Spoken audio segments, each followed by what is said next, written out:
জামালপুর সদর ৫ আসনে সম্ভাব্য এমপি প্রার্থী নীলুফা চৌধুরী মুনি ধানের শীষ প্রতীকে ভোট চেয়ে লিফলেট বিতরণ করেন। জামালপুর থেকে শরীফুল ইসলাম ঝোকনের তথ্যচিত্রে দেখুন বিস্তারিত। গতকাল সোমবার রাত ৮টার সময় জেলা বিএনপি, যুবদল, ছাত্রদল, কৃষক দল, শ্রমিক দল, স্বেচ্ছাসেবক দল সহ বিভিন্ন অঙ্গ ও সহযোগী সংগঠনের নেতৃবৃন্দকে সাথে নিয়ে ঢাকা বিশ্ববিদ্যালয়ের সাবেক নেত্রী নীলুফা চৌধুরী মনি শহরের বিভিন্ন গুরুত্বপূর্ণ এলাকায় লিফলেট বিতরণ করে ধানের শীষে ভোট প্রার্থনা করেন। লিফলেট বিতরণের মাধ্যমে বিএনপির চলমান আন্দোলনের লক্ষ্য ও উদ্দেশ্য সাধারণ জনগণের কাছে তুলে ধরেন।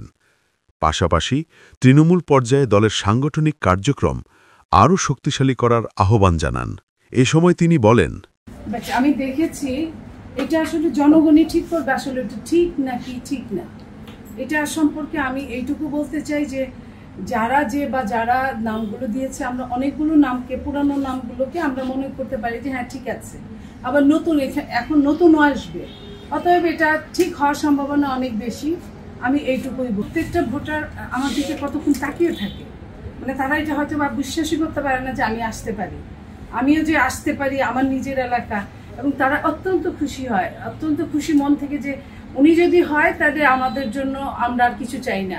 আমি শুধুমাত্র ডেভেলপমেন্ট করার জন্য আমাকে যেন আল্লাহ আনে, আমি ওইখানে ওই জায়গাটায় আমি কোনো শ্রেণী বিন্যাস করতে চাই না।